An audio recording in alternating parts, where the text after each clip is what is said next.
Coucou, pauvres humains. Oui, j'avoue, on n'est plus vraiment sur un sujet d'actualité. Dragon Ball Super Héros étant sorti il y a déjà plus d'un an. Oh bordel, c'était rapide. Bon, allons au vif du sujet, voulez-vous? Bon, avant, mini présentation pour Balgorog, un dieu ancien enfoui dans les océans qui n'a pas la 4G.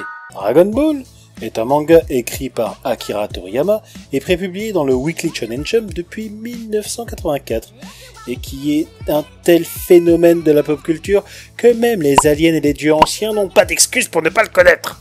Bref, donc dans le dernier film en date est apparue la forme Gohan Beast, une nouvelle transformation de Sangohan faisant très fortement référence à la transformation iconique en Super Saiyan 2 durant la saga Cell.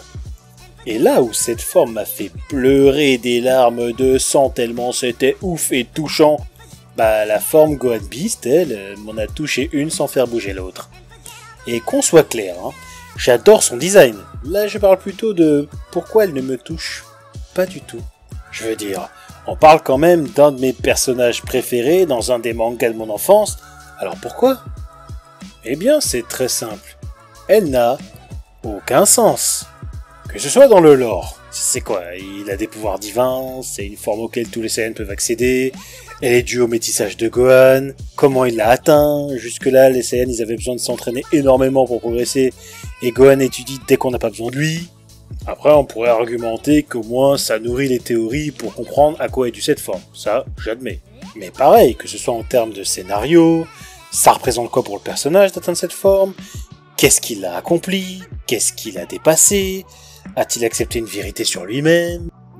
Franchement, non, pas trop. Enfin, je veux dire, si je compare juste les deux cas, là, il voit un petit peu Piccolo se faire malmener, ça le trigger.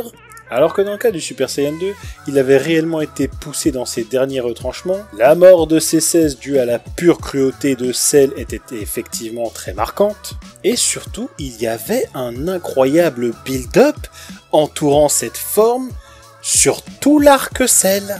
Et je vous passe les symbolismes autour du passage de flambeau de Goku à Gohan, de l'acceptation de son rôle de protecteur par un gamin pacifiste qui ne voulait pas se battre, et de la concrétisation d'un potentiel qu'on utilisait depuis le début de l'apparition du personnage. Et donc, non, malheureusement, les seules réponses que je vois à tout ça, c'est des réponses extra-diégétiques. La nostalgie, ça fait vendre. Les gens vont kiffer parce que ça fait référence à un truc qui avait tous ces éléments et qu'ils ont kiffé étant jeunes. Alors je ne cherche guère à attiser une quelconque haine, mais j'admets que ça me manque l'époque où Dragon Ball me faisait vibrer, par son fond et sa forme, alors que maintenant l'univers se repose plus sur une belle forme sans fond. Parce que oui, le film Dragon Ball Super Héros et par extension Gohan Beast était très divertissant, néanmoins il n'était pas marquant. Allez, chers humains, je vous laisse en paix. Cette vidéo a pour but de partager mon opinion. Alors n'hésitez pas à débattre dans les commentaires. Quant à moi, je vous retrouve pour la prochaine.